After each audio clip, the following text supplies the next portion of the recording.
Na, iš tikrųjų, mes priėmėm apsaugos nuo smurto įstatymą 2010 metais, jis jau 10 metų veikia.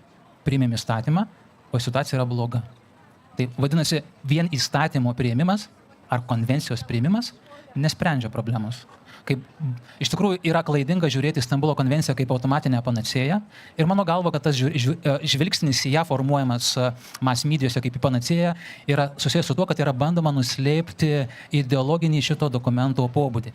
Pirmiausia, aišku, bandoma nuslėpti tai, kad su ta konvencija ateina labai didelis finansavimas, kurį labai norima įsisavinti. Čia kitas dalykas. Bet aš norėčiau šiandien pabrėžti būtent tą ideologinę pusę.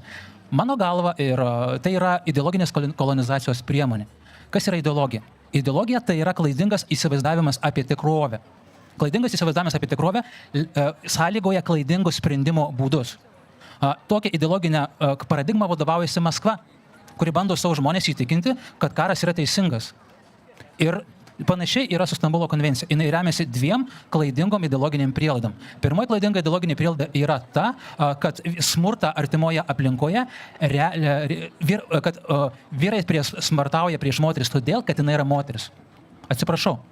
Vyrai smurtauja prieš moteris todėl, kad jie yra arba alkoholikai, arba traumuoti, arba augo nepilnoje šeimoje, kur neišmoko pagarbos moteriai.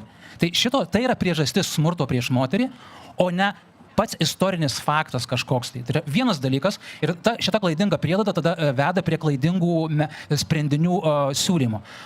Antras dalykas, kodėl ideologinė nuostata. Atsakykit man kas nors, kas yra moteris pagal Stambulo konvenciją. Kas yra moteris? Atsakysit, kas yra moteris, aš pasakysiu, kaip aš balsuosiu už tą konvenciją. Tai vat, čia toks retorinis klausimas, ar ne? Bet toje konvencijoje yra nediskriminavimo dėl lyties tapatybės sąvoka, kurios Lietuvos teisėje dabar nėra.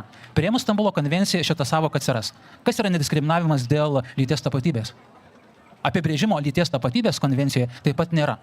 Man atrodo, kad tokiu būdu, priimdami šitą konvenciją, mes į savo teisę įsileidžiame neapibrėžtas sąvokos, kurios yra ideologinio pobūdžio ir kurios sukels labai stiprius vertybinius karus ir dar didesnį visuomenės suskaldymą. Ačiū. Mes galime rasti kitų būdų, kaip apsaugoti moteris. Turim aptarti ne vieną klausimą. Taip, tai Lukas ir tada Mindaugas dar trumpai.